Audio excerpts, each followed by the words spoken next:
Pada kesempatan kali ini kita memasuki bagian terakhir dari penanganan luka, yaitu untuk luka bakar. Jadi kemarin kita sudah definisi luka, klasifikasi luka, luka terbuka dan luka tertutup, dan yang terakhir adalah luka bakar. Nah, luka bakar sendiri ini terjadi akibat paparan terhadap suhu tinggi. Jadi penyebabnya bisa panas dari api, uap, ataupun benda yang panas. Bisa juga dari kimia seperti asam atau basa kuat.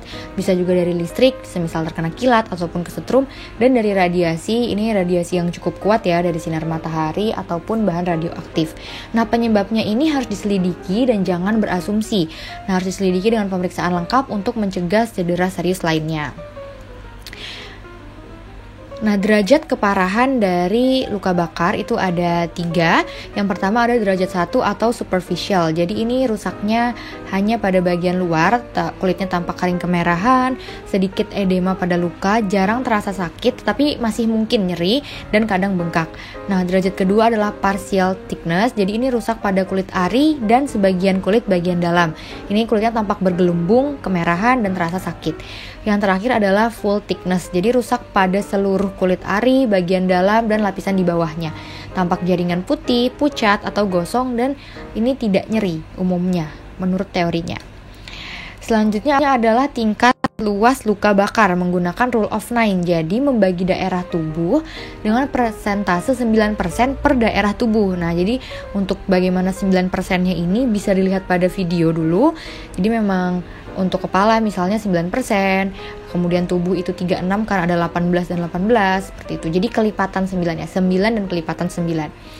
Nah, untuk cara lain atau ini juga masih dari rule of 9 sebenarnya. Jadi untuk telapak tangan korban itu dianggap memiliki luas sebesar 1% dari luas permukaan tubuh. Jadi ini cara lain yang dapat digunakan untuk menghitung luas luka bakar. Jadi membandingkan luka bakar dengan telapak tangan dari korbannya ya, telapak tangan milik korban.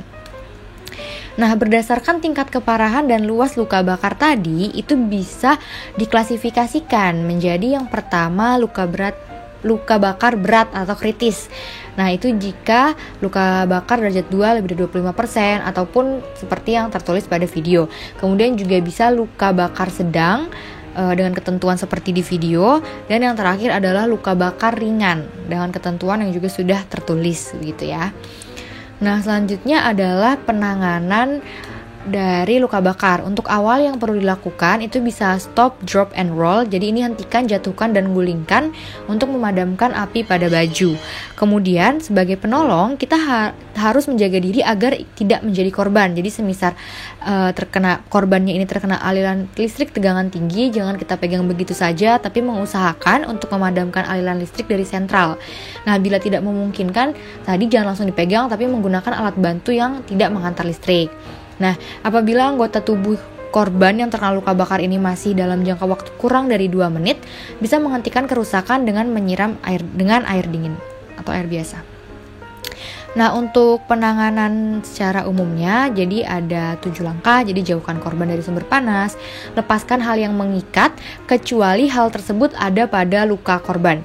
Kemudian bersihkan luka untuk mencegah infeksi, posisikan korban senyaman mungkin agar untuk mengurangi rasa sakit. Tutup luka dengan kain steril yang tidak terlalu menyerap air, cegah shock dengan memastikan mengontrol airway, breathing, circulation. Jadi ini intinya adalah pernafasan korban selalu terjaga selama perjalanan ke RS. Jadi memang harus dirujuk ke rumah sakit.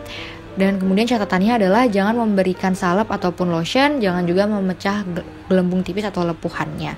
Nah, mungkin sekian untuk penanganan luka dari video terakhir, yaitu juga tentang luka bakar. Terima kasih.